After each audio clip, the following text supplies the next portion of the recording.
Pernah kita mencari di dalam diri kita?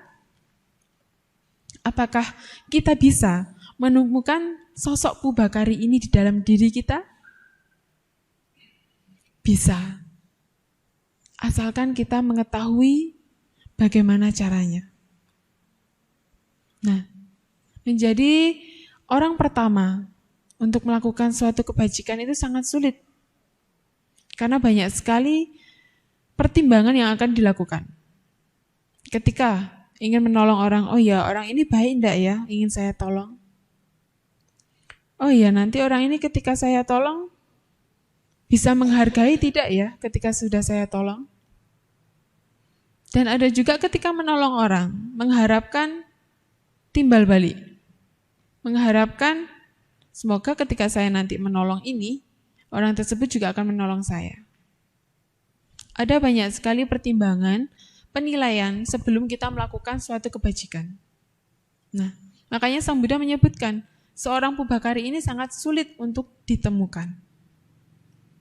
Nah, yang selanjutnya adalah, yang kedua adalah seorang katanya Kartawedi.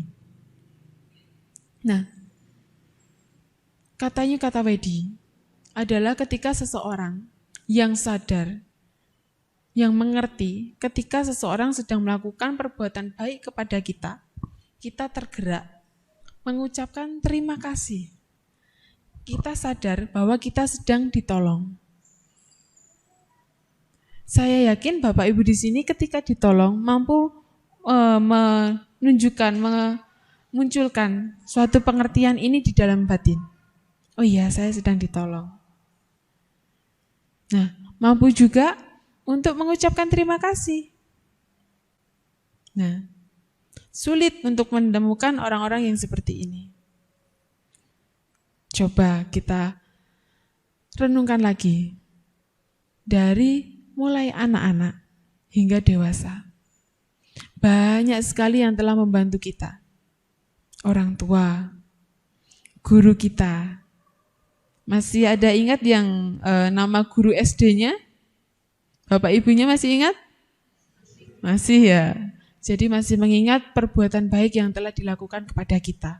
Kebajikan yang telah dilakukan kepada kita. Nah, kita mengingat pun itu juga termasuk adalah ungkapan terima kasih. Bagaimana kita mengungkapkan terima kasih kita kepada guru tersebut. Dengan kita masih mengingat namanya, berarti kita waktu dididik, kita masih mengingat bagaimana cara mendidiknya, bagaimana cara menasehati kita. Pasti masih ingat. Entah dimarahin, entah dipuji. Nah, meskipun sudah lama tidak berjumpa, tetapi masih ingat namanya, itu adalah suatu ungkapan terima kasih yang Bapak Ibu tunjukkan, meskipun tidak secara langsung mengungkapkan terima kasih. Nah, dengan demikian, sudah menjadi seorang Katanya Kartawedi, mengerti yang namanya berterima kasih, mengerti yang namanya pemahaman ketika orang lain melakukan perbuatan baik kepada kita. Lalu bagaimana cara kita untuk berbahagia, Sila? Tadi Sila menyampaikan di depan bagaimana caranya kita hidup bahagia. Bahagia dengan penderitaan itu kan sama-sama. Sebelum kita mendapatkan kebahagiaan, pasti kita akan mendapatkan yang namanya penderitaan dulu. Dalam suatu proses, pasti akan ada yang namanya jatuh bangun. Anak-anak balita saja, anaknya yang dulunya tidak bisa berjalan, jatuh bangunnya berkali-kali untuk dapat berjalan. Nah, demikian juga kita semua. Untuk mendapatkan kebahagiaan ini, kita juga menjalani yang namanya penderitaan. Kita prosesnya itu banyak. Ketika kita dapat berbahagia di kehidupan ini, Bapak Ibu menginginkan tidak kebahagiaan di kehidupan surga? Ada yang menginginkan? Semua pasti menginginkan. Tetapi apakah cukup ketika kita hanya berbahagia di sini dan berbahagia di alam surga? Cukup tidak? Tidak. Karena kebahagiaan yang paling utama itu adalah nibbana. Ketika kita semua masih dilahirkan, masih menjadi seorang manusia, berarti masih ada hal-hal yang harus kita sempurnakan. Perbuatan baik kita yang kita kumpulkan, perbuatan entah tidak baik kita yang disengaja ataupun tidak disengaja, itu akan mempengaruhi kita di kehidupan kita yang selanjutnya. Nah, di kehidupan saat ini, ya memang kehidupan saat ini kita mengertinya hidupnya hanya sekali. Tetapi ketika kita sudah mengerti kehidupan kita hanya satu kali, banyak yang tidak memperhatikan. Kita terlalu sibuk dengan kehidupan kita terlalu sibuk dengan aktivitas kita, sampai kita lupa untuk membahagiakan batin kita. Nah, kebahagiaan dengan kesenangan menurut Bapak Ibu sama tidak? Beda ya, udah namanya kebahagiaan dan kesenangan, berbeda. Kalau kebahagiaan sudah pasti ada di dalam batin masing-masing. Ketika ada objek ataupun tidak ada objek, ketika batin ini sudah bahagia, tidak akan terganggu oleh objek yang ada di luar. Tetapi apabila kesenangan yang muncul, kesenangan ini bisa menjelma sebagai kebahagiaan. Karena ketika seseorang mendapatkan objek yang disukai, wah saya bahagia bertemu dengan anak saya. Wah saya bahagia bertemu dengan teman lama saya. Kebahagiaan, maksud saya kesenangan di atas namakan bahagiaan. Ketika kita tidak bertemu dan ketika kita menjumpai hal-hal yang tidak mengenakan, objeknya berubah. Yang awalnya bahagia, awalnya senang, akan berubah juga. Tetapi apabila batin yang bahagia menjumpai hal-hal yang tidak mengenakan, apakah berubah Bapak Ibu? Nah, ketika sudah mampu bahagia di dalam batin, pastinya meskipun ada objek yang tidak mengenakan di luar, tidak akan berubah. Bagaimana caranya? Kita mampu mengikhlas. Ikhlas dengan semua hal yang terjadi pada diri kita. Kita mampu sabar. Sabar apapun hal yang terjadi di dalam diri kita, di luar diri kita. Dan kita juga mampu mengembangkan cinta kasih kita. Karena apabila seseorang sudah mampu mengembangkan cinta kasih kepada semua makhluk, entah dia yang memiliki kesalahan kepada kita, entah dia berbuat tidak baik kepada kita, apabila kita sudah memiliki cinta kasih, kita tidak akan terganggu. Tetapi apabila cinta kasih kita ini masih menumbuh, masih tumbuh, ketika diganggu, pasti akan terganggu juga. Bahagianya terombang-ambing. Nah, apabila Bapak Ibu dapat menumbuhkan yang namanya cinta kasih, karuna, mudita, dan UPK di dalam batinnya, tadi juga dibacakan juga, nah, itu pasti akan membuat diri kita bahagia apabila kita mengerti, kita memahaminya. Kebanyakan hanya dibaca saja. Kebanyakan hanya ketika membaca ya hanya dibaca saja, tapi tidak direnungi. Nah, setelah kita membaca, kita mampu merenunginya. Nah, setelah direnungi, kita mencoba dalam keseharian kita juga mempraktikannya. Tapi mempraktikannya tidak hanya sekali, tapi berulang-ulang. Agar cinta kasih ini, agar karuna, mudita, UPK ini juga tertanam. Ketika sudah tertanam, ketika sudah mampu ada di dalam batin kita, nah, hal-hal yang tidak mengenakan tidak akan mengganggu Bapak Ibu. Dan kebahagiaan pun juga akan didapatkan Bapak Ibu.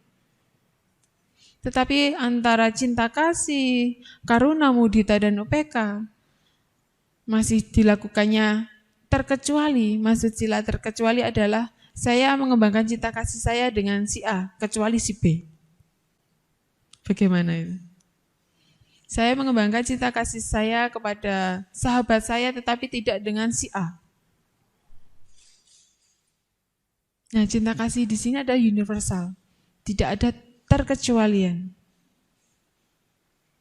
Berbuat baik kepada semuanya, kecuali si A, kecuali si B. Masih pilih-pilih. Nah, hal demikian akan menghambat seseorang untuk hidup dengan bahagia, untuk batinnya bahagia. Kita mengembangkan cinta kasih kita, tidak hanya kepada manusia, tetapi bisa juga kepada semua makhluk. Semua makhluk itu siapa aja sih lah? Ya ada para makhluk yang tidak terlihat, para leluhur kita. Kita kembangkan cinta kasih kita meskipun bentukannya kita tidak mengetahui. Meskipun rupanya kita tidak mengetahui, tapi kita tunjukkan kepada mereka yang telah berjasa kepada kita. Dengan cara ya, kita melakukan pelimpahan jasa, membacakan parita, dengan pengharapan mereka semua bahagia. Dengan demikian, apabila kita mengharapkan orang lain bahagia, kita juga akan bahagia. Nah, karuna ini, setelah kita mengembangkan cinta kasih kita mengembangkan karuna. Kasih sayang kita. Kepada siapa? Ya kepada semua makhluk. Di sini apakah masih ada Bapak Ibu yang tidak menyukai mungkin tetangganya, mungkin teman-temannya, mungkin saudara-saudaranya, masih ada rasa seperti itu? Ada sila, karena hal-hal tertentu. Nah, kita menumbuhkan pemakluman kita. Karena apa? Kita tidak bisa merubah yang ada di luar. Kita tidak bisa menuntut orang ini harus begini, orang ini harus begini. Kita tidak bisa. Yang bisa adalah ketika kita mengembangkan pemakluman kita kepada orang tersebut. Ya memang orangnya seperti ini. Kita tidak bisa meminta orang ini untuk berubah. Sudah dari sananya. Nah, contohnya saja ketika air. Air bentuknya seperti itu. Bapak Ibu minta air ini untuk berubah menjadi api. Apakah bisa? Tentu tidak. Nah, sama dengan orang. Ketika orang memiliki karakter seperti ini, karakter yang seperti itu, unik-unik yang Bapak Ibu temui, Bapak Ibu tidak bisa merubahnya secara langsung. Ketika kita juga memberikan nasihat, mungkin juga tidak akan diterima dengan baik oleh orang-orang tersebut. Nah, bagaimana kita menumbuhkan pemakluman kita? Apabila kita sudah menumbuhkan pemakluman kita terhadap orang lain, dan kita menjumpai orang tersebut, pastinya kita akan tahu, kita akan sadar, oh iya, orang ini seperti ini, maklumi saja. Tetapi bagaimana ketika orang ini sangat-sangat mengganggu sila? Kita hanya perlu menghindar untuk tidak menjumpai orang tersebut. Tapi bagaimana ketika kita dalam satu tempat sila? Tumbuhkan lagi yang namanya pemakluman, cinta kasih ini, kasih sayang. Tujuan kita adalah menyempurnakan batin kita agar bahagia.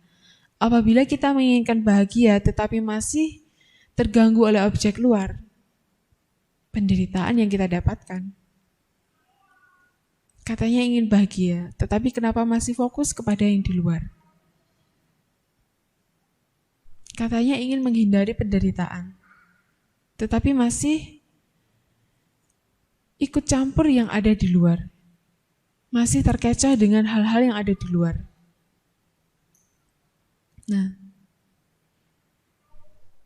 selanjutnya adalah mudita. Bagaimana kita menumbuhkan mudita kita? Bagaimana Bapak Ibu? Ketika kita ingin menumbuhkan mudita kita, kita juga harus menumbuhkan yang namanya meta dulu. Ada tahapnya.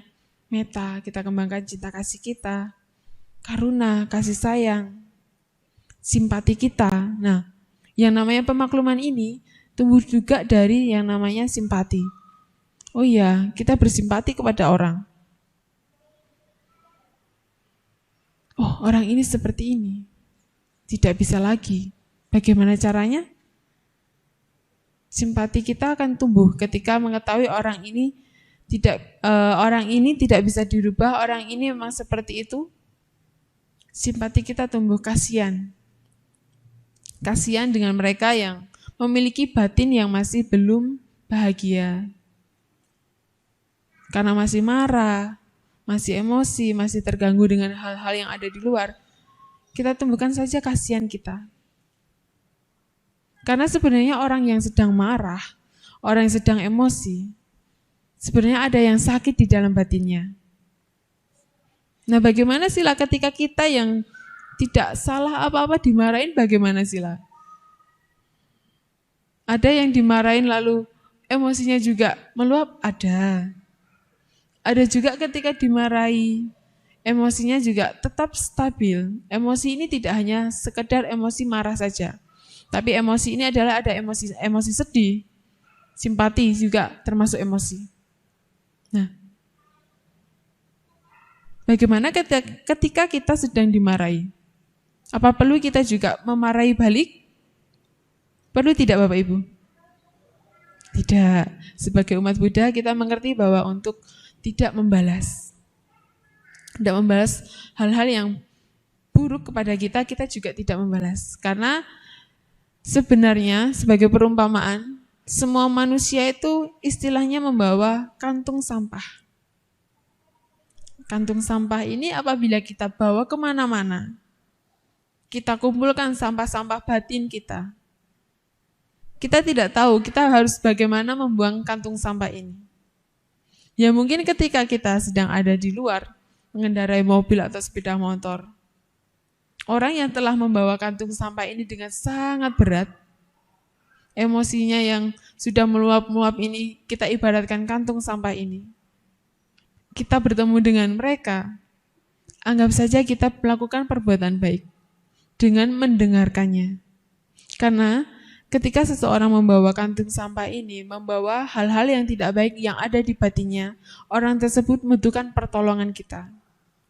Dengan cara kita mendengarkan saja itu juga menolong. Kita dengarkan apa yang ingin diluapkan. Terkadang orang yang memiliki beban masalah itu juga sulit untuk mengeluarkannya, sulit untuk menyampaikannya. Tidak hanya kepada orang lain, kepada orang yang dekat saja juga terkadang sulit untuk menyampaikan apa yang ada di dalam batinnya. Apa masalah yang ada di dalam batinnya, itu sulit. Ya karena tidak tahu bagaimana cara untuk meluapkannya, tidak tahu bagaimana cara membuang yang ada kotoran-kotoran batin yang ada di dalam batinnya. Nah, dengan cara mungkin bapak ibu marah, adik-adiknya marah. Itu adalah salah satu cara sebenarnya untuk membuang kotoran-kotoran batin meskipun sedikit. Meskipun itu hanya membantu secuil saja, tetapi kita sudah melakukan perbuatan baik. Nah, ketika kita ada di jalan, bertemu dengan orang marah-marah kepada kita terima saja, oh iya, kita membantu untuk meringankan masalah orang tersebut. Tetapi banyak orang ketika dimarahin, malah emosinya juga naik. Ini apa, saya baru datang dimarahin. Ini apa, saya baru nyampe kok sudah banyak masalah, saya yang disalahin. Nah, ketika kita sudah tahu akar masalahnya, kita tahu kita tidak salah, cobalah untuk diam dulu, mendengarkan dulu. Dengan kita mendengarkan, nantinya kita akan mengetahui bagaimana solusi yang bisa kita lakukan, solusi yang bisa kita sarankan terhadap orang tersebut. Mungkin ibu-ibunya yang ada di rumah sudah masak, sudah membersihkan rumah, ngurus anak. Lalu ketika bapaknya pulang, karena pekerjaan yang ada di kantor, yang ada di tempat pekerjaannya yang sangat berat, belum juga dimarahin bosnya. Nah ketika pulang, belum dibuatkan kopi dengan ibunya. Ini mana ini kopi? Marah-marah. Nah, ibunya sudah capek mengurusi rumah, mengurusi anak. Nah, bapaknya juga sudah capek. Nah, ketika bertemu dengan seperti ini, hal fenomena seperti ini, bagaimana yang harus dilakukan? Coba berbicara dengan baik. Tidak dengan nada-nada yang keras. Karena tidak hanya nada yang bisa menyakiti orang lain, tetapi juga dari tutur kata kita. Apabila tutur kata kita tidak tepat, waktu untuk menyampaikannya, itu juga akan menyakiti orang lain. Yang menurut kita adalah sebuah candaan, tetapi tidak bagi orang lain. Menurut orang lain, hal ini adalah baik dilakukan, belum tentu juga untuk kita adalah baik untuk dilakukan. Nah, yang namanya emosi pasti akan dilalui oleh semua orang. Saya pun demikian, Sila juga demikian. Emosi ini adalah hal-hal yang wajar dimiliki semua orang. Tetapi bagaimana kita dapat mengolahnya? Bagaimana kita dapat untuk meluapkannya dengan cara yang baik? Dengan cara tidak menyakiti orang lain, dengan cara tidak menyakiti dengan tutur kata kita, perbuatan kita, bagaimana? Kalau sedang marah disuruh meditasi, kira-kira bisa tidak Bapak Ibu? Tidak bisa ya. Udah marah, Sila malah suruh meditasi. Bukannya tambah tenang, malah dalam hatinya kalau istilah Jawa itu grundel. Apa yang grundel ya? Istilahnya ada unek-unek yang tidak bisa disampaikan. Ini ingin marah kok malah disuruh meditasi. Yang harusnya tenang, fokus pada saat ini malah kemana-mana. Nah, ketika kita emosi, disuruh meditasi tentunya tidak bisa. Tetapi ketika kita emosi, diminta untuk marahin orang, kira-kira bisa tidak Bapak Ibu? Menyalahkan orang lain, bisa tidak Bapak Ibu? Bisa. Sampai semua ke akar-akarnya pasti disalahkan. Dicari mana salahnya itu. Pasti. Karena emosi ini tidak ada batasannya. Karena emosi ini selalu akan berkobar seperti api. Ketika disiram bensin, pasti akan selalu sangat tambah besar, bukannya tambah kecil, tidak. Nah, bagaimana? Ketika emosi kita sadari. Nah, Sila juga dulu pernah emosi, tetapi ketika menyadari emosi itu emang sangat-sangat sakit. Bahkan ketika orang sedang marah, contohnya Sila ini ya, Sila sedang marah untuk tidak meluapkan kepada semua orang, untuk tidak meluapkan kepada orang lain, agar tidak menyakiti orang lain, dengan cara kita menyadari, oh iya, saya marah. Sadari dulu, tahan dulu. Ketika kita marah, coba cari akarnya dulu. Oh iya, tadi saya seperti ini, cari dulu. Setelah itu, coba pejamkan matanya, lalu ucapkan, Budang Saranang Gacami. Tapi mengucapnya tidak cepat-cepat, Budang Saranang Gacami, Budang Saranang Gacami. Itu malah menimbulkan emosinya. Tetapi coba ikuti nafasnya, Budang Saranang Gacami. Perlahan-lahan. Coba nanti ketika Bapak Ibu marah, dipraktikkan. Kita ingat ajaran Sang Buddha. Kita ingat bagaimana Sang Buddha untuk mencari jalan agar kita bahagia. Dengan berlindung kepada Sang Buddha. Ketika kita sedang dalam proses menenangkan diri, ketika kita dalam proses untuk mengendalikan emosi kita agar tidak keluar, memang sangatlah sulit bagi orang yang belum pernah terlatih atau berlatih. Nah, untuk saat ini, Bapak Ibu perasaannya baik-baik saja. Disuruh marah bisa nggak kira-kira Bapak Ibu? Kalau nggak ada objeknya, nggak ada hal yang istilahnya memancingnya, kira-kira bisa marah nggak Bapak Ibu? Nggak bisa. Tetapi ketika ada objeknya, ada yang memancingnya, kira-kira bisa? Ini mancing. Itu pasti bisa. Nah, ketika kita mengalami hal seperti ini, keadaan seperti ini, kita renungkan dulu. Kita memiliki pemakluman. Kita tidak hanya memaklumi orang lain, tetapi kita harus memaklumi diri sendiri dulu. Kita ingin memaafkan orang lain, tetapi tidak memaafkan diri sendiri. Apakah bisa? Sebagian orang bisa, tetapi akan menyakiti kita juga. Contohnya ketika Bapak Ibu ada masalah dengan orang lain, oke, akan saya maafkan. Tetapi di dalam batin kita tidak memaafkan. Bagaimana kita bahagia? Bagaimana bisa kita bahagia apabila melihat orang yang tidak kita sukai bahagia? Pasti di sana tidak bahagia juga. Ini orang kok ya bahagia sekali ya? Di dalam batin pasti tidak enak. Tetapi coba, apapun yang ingin kita lakukan untuk orang lain, setidaknya kita fokuskan dulu kepada diri sendiri. Kita praktikkan ke dalam diri sendiri. Contohnya, menasihati anak. Anaknya sedang main. Nah, kamu bisa diam tidak? Nah, menasihati anak dengan nada pasti akan berbeda-beda. Ada yang nada tinggi, ada juga yang nadanya halus.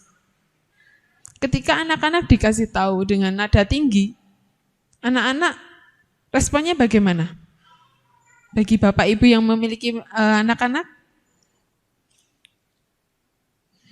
Nah, coba saya tanya kepada adiknya. Ketika dimarahin ibunya, dimarahin ibu Bapak, bagaimana? Tambah marah apa nangis? Nangis. Nah, kita juga harus bisa memposisikan kita sebagai orang tua, Bapak Ibu sebagai orang tua, kakak, ada di posisinya anak-anaknya, adik-adiknya. Coba kita ikutin alur emosinya. Anak-anak lagi lari-lari begitu ya. Kita marahin, hei kamu diem. Nggak bakalan diem. Karena dia sedang fokus dengan dunianya. Karena dia sedang main dengan dunianya. Ketika kita untuk minta diam, dia tidak akan diam. Tapi coba ikutin, kita ajak ngobrol. Udah ya dek, nanti kalau lari-lari terus capek. Nanti yang capek siapa? Adiknya sendiri. Kita tidak mengeluarkan banyak tenaga dan adiknya juga ngerti. Oh iya, nanti kalau saya lari-lari nanti capek. Nanti kalau saya lari-lari, nanti kalau jatuh saya sendiri yang sakit. Nah, ketika anaknya dikasih tahu tidak mendengarkan, kita biarkan dulu. Kita biarkan dulu. Nah, pasti nanti ada momen di mana dia bisa dikasih tahu. Ada momen dia bisa berhenti sendiri. Nah, begitu. Nah, lalu bagaimana kita menumbuhkan rasa untuk istilahnya memaafkan orang lain, tetapi kita juga harus memaafkan diri sendiri bagaimana? Bagaimana kita untuk menasihati orang lain, tetapi kita sendiri juga mempraktikannya. Saya pernah menemui orang ketika menasihati orang, baik sekali. Tetapi kita juga pernah melihat orang tersebut melakukan hal yang tidak dilakukan. Ketika Bapak Ibu mendapatkan orang yang seperti ini, menjumpai orang seperti ini, ketika diberitahu, oh ya perbuatan baik itu baik loh untuk dilakukan, kewihara itu loh baik loh dilakukan, tapi orang ini yang bilang begitu tidak datang ke wihara, percaya tidak Bapak Ibu? Tidak.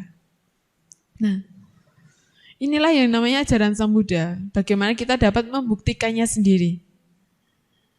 Ketika diberitahu, oh ini minumannya manis sekali. Bapak Ibu percaya? Karena hanya dari orang satu bilang kalau minuman ini sangat manis, siapa tahu minumannya ada apa di dalamnya. Bagaimana ajaran Sang Buddha menunjukkan kita bahwa kita perlu untuk membuktikan semua yang ada di dunia ini. Tetapi ketika Bapak Ibu untuk membuktikan bahwa api itu panas, Bapak Ibu mau mencobanya? Tidak, karena kita sudah tahu bagaimana hukumnya. Bagaimana memang api ini sudah panas. Meskipun api ini dibilang tidak panas, apapun itu, hukumnya sudah panas. Nah, sama halnya dengan bagaimana cara kita mencari kebahagiaan. Ketika seseorang mencari kebahagiaan dan masih belum mendapatkan yang namanya kebahagiaan, kira-kira yang salah kita menempuh jalannya atau kita tidak mengetahui jalannya? Belum mengetahuinya. Nah, sama halnya hukum gravitasi. Hukum gravitasi ini ketika Bapak Ibu menjatuhkan botol, ketika Bapak Ibu lompat, pasti akan ditarik oleh bumi. Bapak Ibu tidak memiliki hal yang ingin menunjukkan, oh saya ingin menunjukkannya. Pernah tidak Bapak Ibu seperti itu? Tidak pernah, hanya saja ilmuwan. Ilmuwan pasti pernah karena mereka ingin tahu dan membuktikannya. Sama halnya ketika Bapak Ibu ingin mendapatkan yang namanya kebahagiaan. Bapak Ibu juga perlu untuk mencarinya. Setelah mencarinya, Bapak Ibu juga perlu untuk membuktikannya sendiri.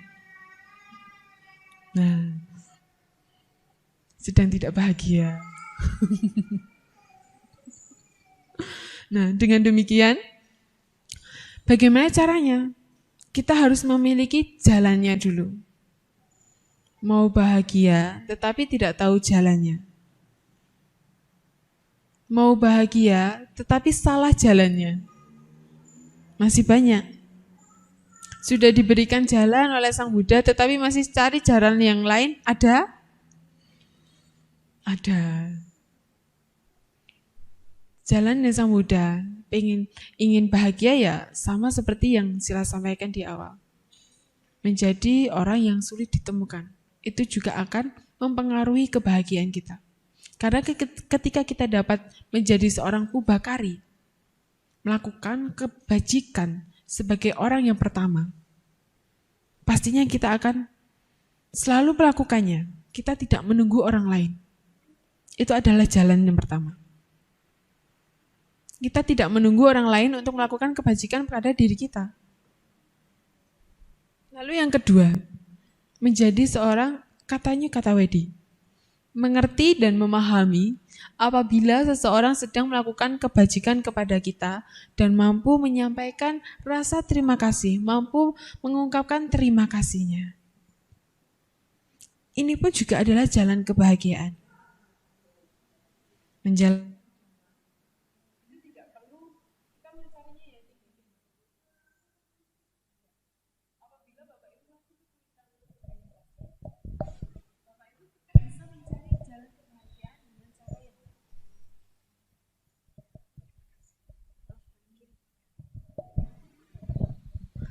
Anicca, berubah.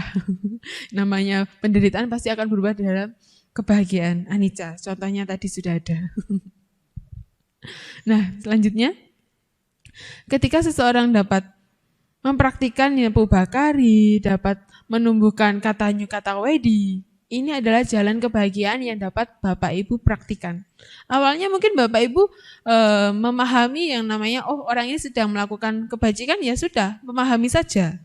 Tetapi Bapak Ibu tidak mengerti ketika seseorang melakukan kebajikan untuk menjadi seseorang yang pertama, itu adalah jalan kebahagiaan.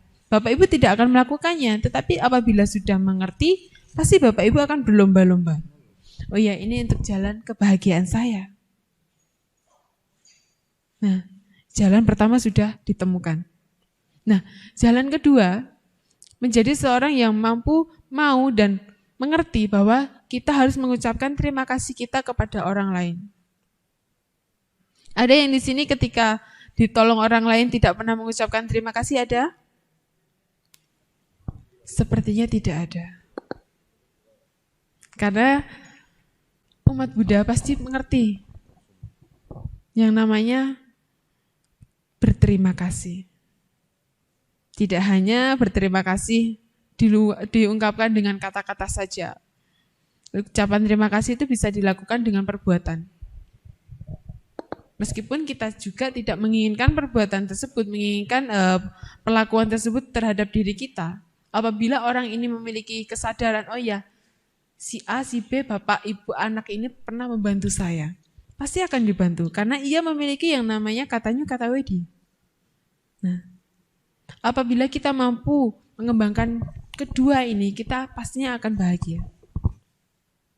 Lalu bagaimana sila ketika seseorang yang sudah mampu menjadi seorang pubakari, mampu menjadi katanya kata wedi, seseorang yang bisa mengungkapkan terima kasih, memiliki kesadaran bahwa ia telah ditolong tetapi masih saja belum bahagia, bagaimana sila? Jalannya masih banyak.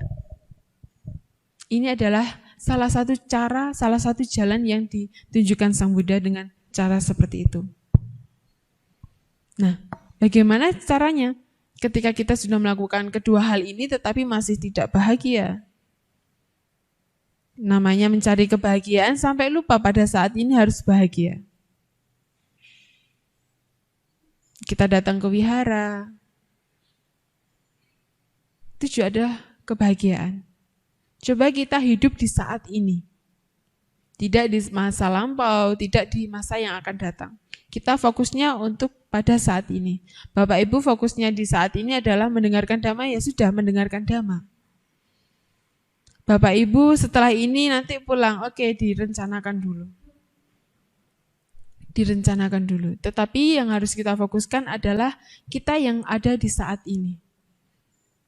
Yang artinya kita tidak perlu mencari-cari kebahagiaan, tapi kita menumbuhkan yang namanya kebahagiaan di dalam diri kita. Berbuat kebajikan, datang ke wihara. Dengan demikian. Nah, setelah kita mampu mempraktikkan ini,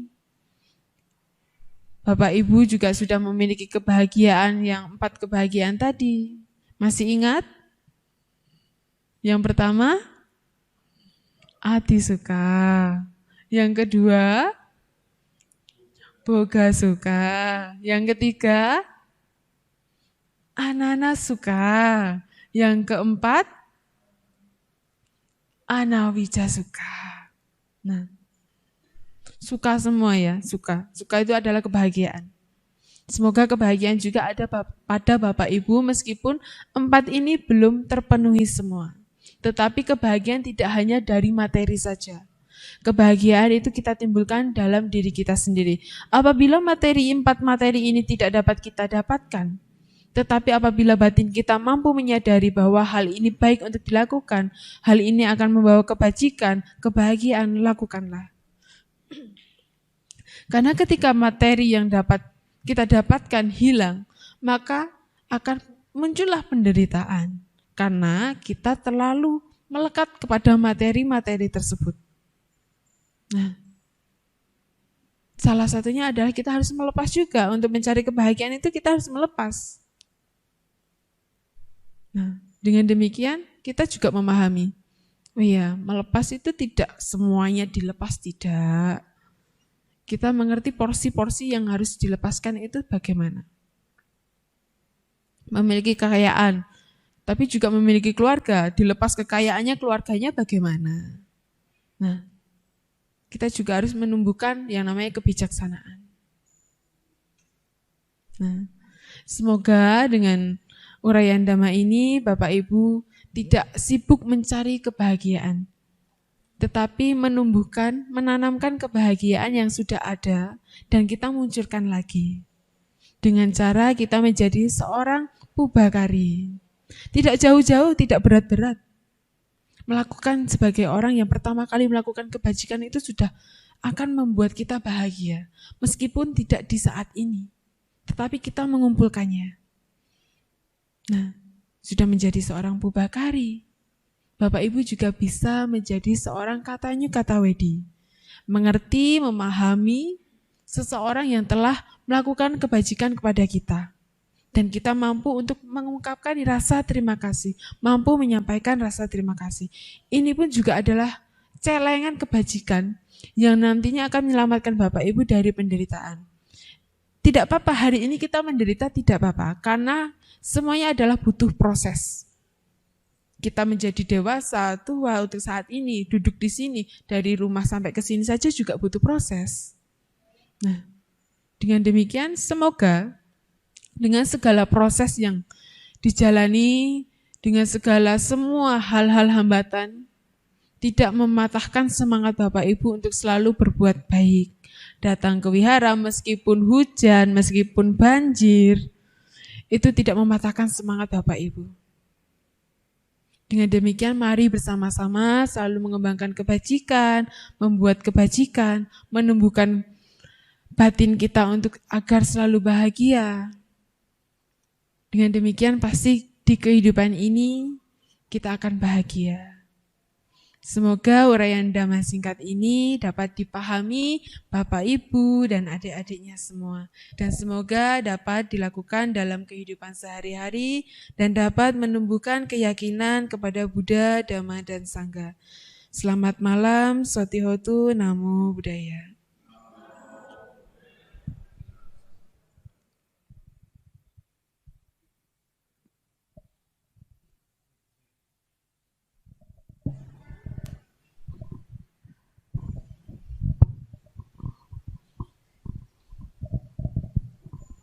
Terima kasih kepada Sila. Untuk selanjutnya sesi tanya jawab. Jika ada yang ingin bertanya dipersilahkan. Untuk bapak-bapak dan ibu-ibu, saudara-saudari.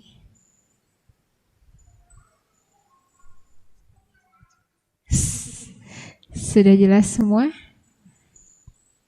Ada? Oh, Pak Lilik.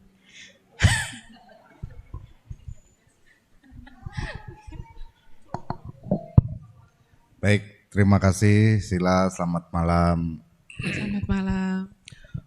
Dua hal tadi memang sepertinya sepele, yaitu Pubakari mau menolong dan katanya kata Wedi ini tahu terima kasih, tetapi tidak semudah mengucapkannya memang. Bahkan dengan orang, mungkin dengan orang lain malah lebih mudah. Artinya ketika kita baru ketemu orang itu membantu kita mengucapkan terima kasih ini mudah. Tetapi dengan orang yang sehari-hari hidup dengan kita itu justru lebih sulit. Nah, apakah karena mungkin sudah terbiasa? Sudah biasa karena hari-hari, karena siapa yang sehari-hari tentunya kalau kita suami istri dengan anak. Nah, anak-anak ini juga karena setiap saat kita pasti dibantu, tetapi jarang sekali mereka atau kita pun mengucapkan terima kasih, kadang lupa atau karena sudah saking seringnya akhirnya menganggap itu adalah hal biasa dan menganggap nah itu kan memang kewajiban kita, kewajibanmu. Akhirnya kata Wedi itu luntur di dalam keluarga. Nah, maka mungkin tips supaya anak-anak ini ya bukan anak-anak saja tapi kita semua menumbuhkan kata Wedi ini atau membiasakan, karena kata Wedi ini sepele, terima kasih. Nah, kita pagi saja kita dibangunkan itu kan sudah dibantu. Kita kadang juga tidak mengucapkan. Bahkan mungkin dalam satu hari ini kita sudah banyak menerima jasa dari orang-orang di sekeliling kita, tapi mungkin kita lupa mengucapkan terima kasih. Nah, karena saking seringnya ini, saking dekatnya mungkin. Nah, mungkin tipsnya supaya kata Wedi ini ya melekatlah di dalam kehidupan kita sehari-hari, walaupun dengan orang yang terdekat biasa aja lah, enggak usah ngucapin terima kasih juga enggak apa-apa. Tapi ketika dengan orang yang baru datang, mungkin dengan sila baru datang, oh terima kasih sila. Mungkin kalau sudah terlalu dekat, kita lupa juga mengucapkannya. Nah itu mungkin sila. Tipsnya supaya anak-anak ini, ya kita juga ini mudah melakukannya. Tidak hanya sekedar ucapan, tetapi memang terima kasih itu adalah ketulusan. Terima kasih sila. Baik, ini ditanya tipsnya. Nah, benar sekali yang Bapak sampaikan tadi. Dua hal ini sangat sering kita jumpai dalam kehidupan sehari-hari. Tapi juga kita semua terkadang tidak sadar bagaimana kita menyadari bahwa kedua hal ini juga penting untuk kehidupan kita. Yang pertama, tadi kan Pubakari. Kita menjadi seseorang yang mampu melakukan perbuatan baik jadi orang yang pertama. Itu memang sepele sekali. Apabila orang yang tidak menyadari, pasti akan, ya orang itu nggak bantu saya, ya tidak. Orang itu nggak pernah datang ke wihara, bagaimana kita mau membantunya? Yang sila sering dengarkan adalah ketika ada orang sakit atau orang yang meninggal. Umat itu mengatakan seperti ini, orang itu loh sila nggak pernah datang ke wihara. Nah, bagaimana kayak gitu? Dengan hal ini saja kita dapat mengkoreksinya. Jadi bukan orang Pubakari. Ketika seseorang yang sudah memang ada di dalam dirinya, dia tidak, meskipun sadar dia seorang Pubakari atau mengada-ngada dia adalah seorang Pubakari, kita akan mengerti dalam kehidupan sehari-harinya. Ketika dihasut, bukan dihasut ya, istilahnya ketika diberitahu, orang ini loh sila, nggak pernah datang ke wihara, orang ini nggak pernah membantu kita. Ketika seseorang yang sudah mampu memahami kalau perbuatan baik itu tidak perlu untuk dilakukan dengan orang yang pertama, maksudnya orang ini harus melakukan perbuatan baik kepada kita. Kira-kira akan mendengarkan orang-orang yang mengatakan seperti itu tidak? Tidak, karena tujuannya adalah perbuatan baik. Tetapi apabila seseorang yang masih mendengarkan, oh ya masa nggak pernah datang, ya sudah kita nggak usah bacakan parita, ya sudah kita nggak usah datang ke sana. Nah orang ini masih belum tumbuh, yang namanya Pubakarinya belum tumbuh, belum ada. Nah, ketika seseorang seperti ini, kita juga perlu membantunya. Bagaimana membantunya? Ya kita berikan penjelasan. Ya mungkin Bapak Ibu di sini sudah mengerti yang namanya Pubakari. Tetapi apabila Bapak Ibu hanya sekedar mengerti saja dan tidak mampu untuk mempraktikannya dalam kehidupan sehari-hari, ya sudah, damanya itu, ajarannya itu juga akan ya sudah nggak akan didapatkan oleh Bapak Ibu. Tetapi apabila Bapak Ibu sudah mengerti dan memahami yang namanya Pubakari ini dalam kehidupan sehari-hari, Bapak Ibu tidak akan mencari orang lain, tidak akan memilih-milih orang lain untuk melakukan suatu perbuatan kebajikan. Contohnya saja Bante, contohnya saja Samanera ataupun Atasilani. Ketika dimintai umat, kita tidak tahu background umat ini bagaimana. Kita tidak mengenal umat ini bagaimana. Tetapi apabila Bante, Samanera, dan Atasila ini sudah memiliki yang namanya Pubakari, Bante Atasila ini tidak akan memikir dua kali, orang ini bagaimana ya orangnya. Kita tidak akan memikir dua kali. Yang namanya ingin berbuat baik, apapun sebisa pun yang ingin kita lakukan, akan kita lakukan. Tetapi kita juga memiliki porsi. Bagaimana porsinya? Apabila kita tidak mampu untuk melakukan, sampaikan. Apabila tidak mampu, jangan dipaksa untuk diri kita sendiri. Tidak bijaksana nantinya. Karena hal yang baik untuk orang lain tetapi tidak baik untuk diri kita sendiri, itu juga tidak baik. Yang namanya bijaksana, itu adalah ketika kita melakukan perbuatan baik di kita ataupun orang lain, itu yang namanya bijaksana, kita lakukan. Tetapi kebijaksanaan orang ini kan berbeda-beda. Oh iya, saya melakukan ini baik kok menurut saya, tidak menurut orang lain. Contohnya saja ketika ada ibu yang sedang membawa istilahnya teko, isinya sudah banyak makanan, dan ketika kita ingin bantu, ini sudah ada tatanannya sendiri. Kita ingin membantu, tetapi tatanannya ini ketika kita bantu malah berubah, tidak baik untuk ibunya. Kita berbuat baik, tapi tidak baik untuk ibunya. Nah, dengan demikian sebelum kita melakukan perbuatan baik itu, kita harus mengerti kondisinya juga. Nah, begitu. Jadi bagaimana kalau untuk menumbuhkan kata nyu kata wedi tadi? Bagaimana tipsnya? Kalau untuk anak-anak, kalau saya yang ada di sekolah, karena masih berhubungan dengan lingkungan anak-anak, nah ketika kita anak-anak ini sedang meminta bantuan kita wajib mengingatkannya. Kita wajib membiasakannya.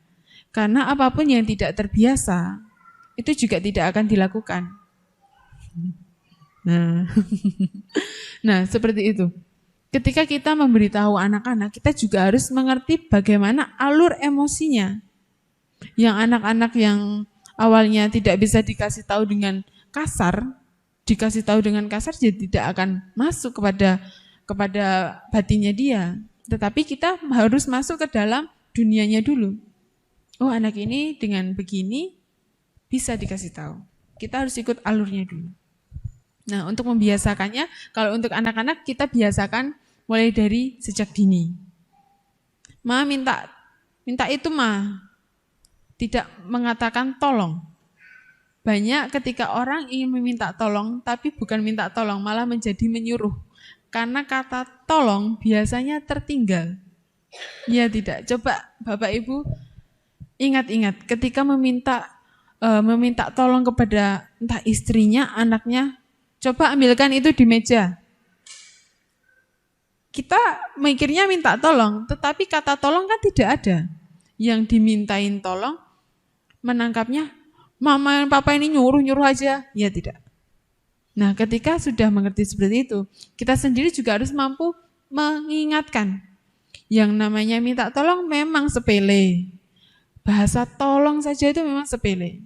Apalagi udah ada di dalam kehidupan berkeluarga, pasti akan sedikit untuk menyampaikan minta tolongnya. Akan lebih sedikit langsung to the point. Ambilkan ini di meja.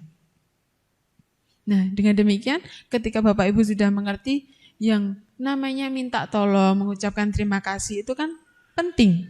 Untuk kita yang ada di kehidupan saat ini, untuk kebahagiaan kita kan penting. Nah, kita membiasakan diri kita sendiri dulu. Kita mengingatkan. Kalau kita sudah membiasakan diri, ya memang akan banyak hal yang akan membuat kita lupa. Karena kita belum terbiasa. Apalagi kita mengetahuinya sudah sangat jauh. Atau kalau untuk anak-anak kan masih bisa. Untuk ditanamkan sejak dini kan bisa. Tetapi untuk yang dewasa, entah bapak, ibu, kakek, neneknya, itu kan sudah sangat jauh. Nah bagaimana caranya? Kita yang sadar untuk mengucapkan terima kasih. Meskipun kita tidak bilang terima kasih, tetapi kita bisa melakukannya dengan cara melayani. Melayani ini bukan berarti kita seperti pembantu, tidak. Tetapi memberikan hal-hal yang baik.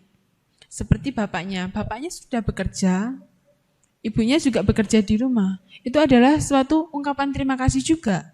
Meskipun tidak didasari bilang terima kasih mama papa, tidak.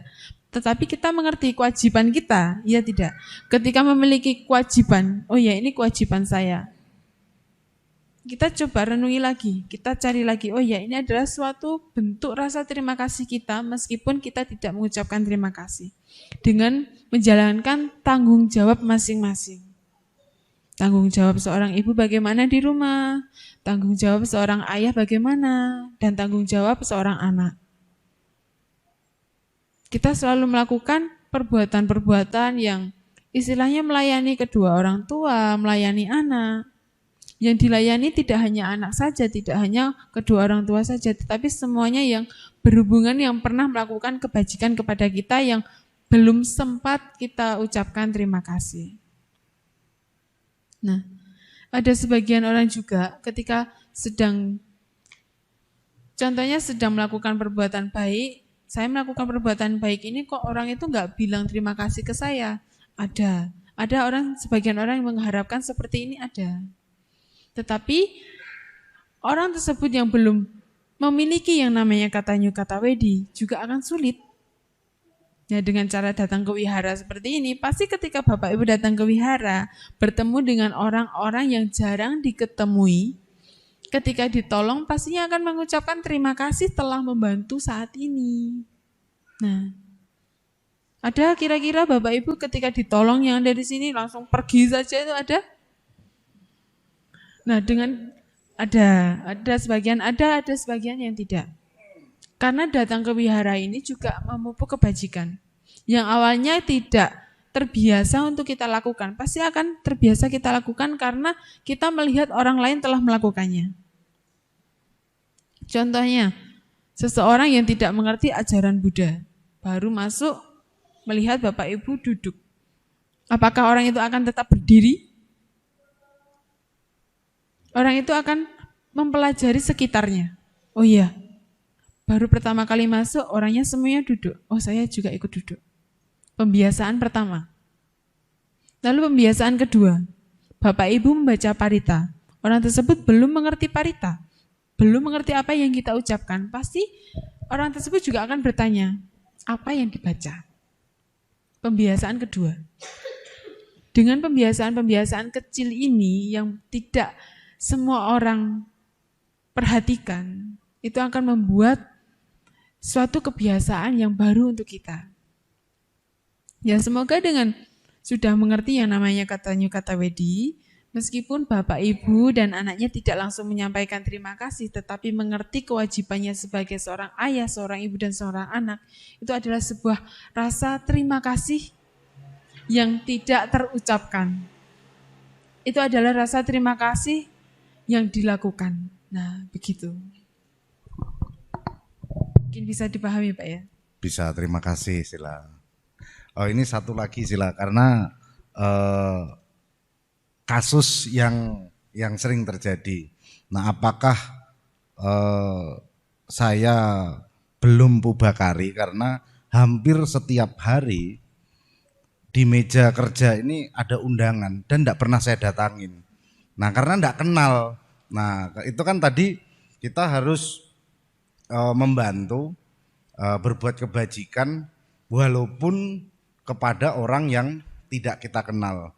Nah ini hampir kalau dalam 1 minggu dihitung itu mungkin ya ada 5 undangan, tetapi tidak pernah saya datangin karena saya tidak kenal orangnya.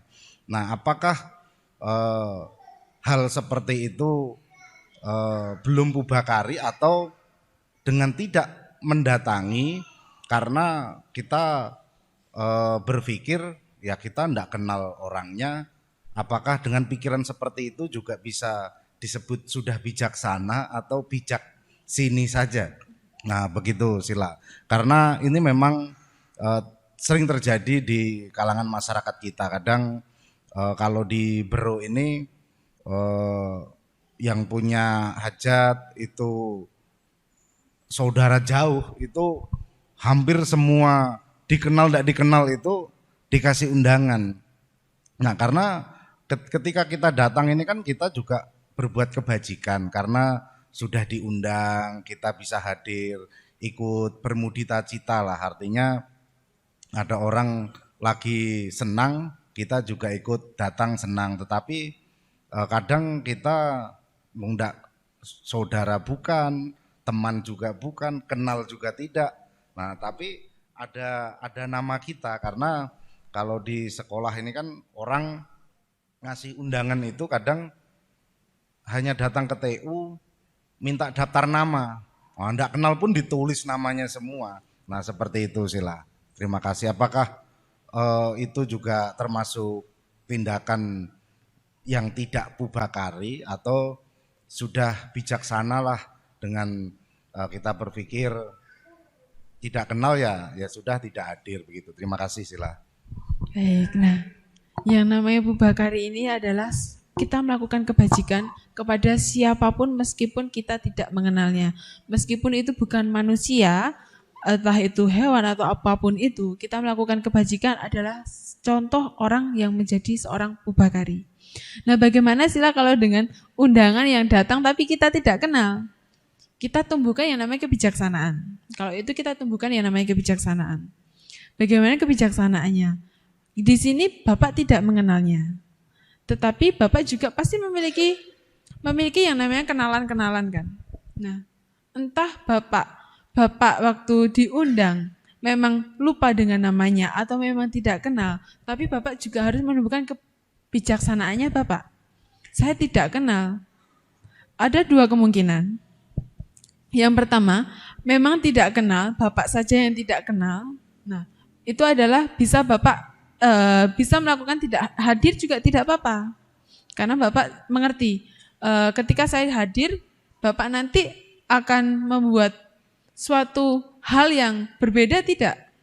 Ketika tidak Bapak hadir, apakah ada hal yang tidak terlaksana tidak? Nah, kita tunjukkan juga, kita cari tahu.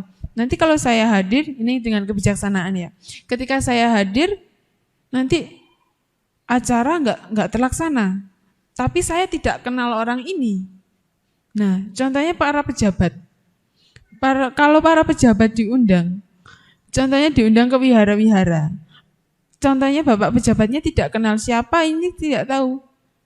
Tetapi karena ketika bapak pejabat ini diundang, dan ketika bapak pejabat ini diundang akan terlaksana dengan baik, dan ketika tidak datang tidak terlaksana dengan baik, nah mana yang akan dipilih?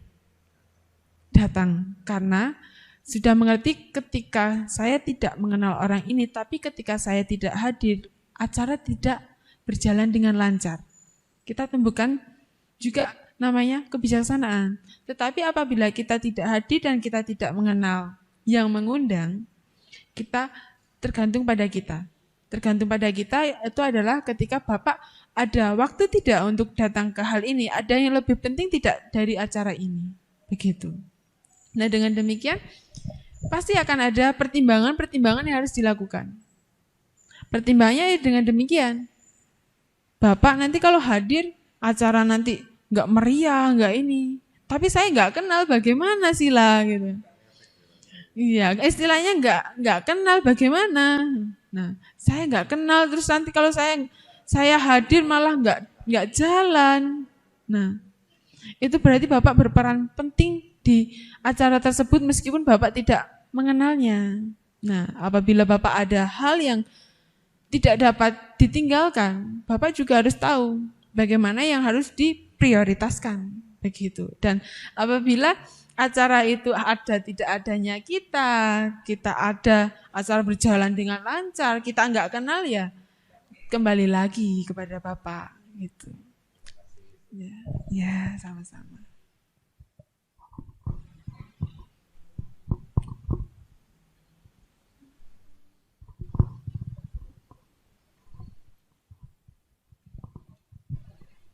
Ada lagi yang bertanya atau kita tutup? Ada lagi? Masih ada waktu Pak Lilik? Oh tadi mundur ya. Masih ada waktu ya, karena tadi kita mulainya mundur. Sudah?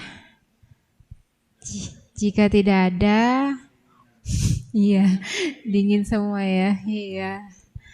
Ya, jika tidak ada, mari kita lanjut acara berikutnya dengan Dana Paramita ya. Untuk sila.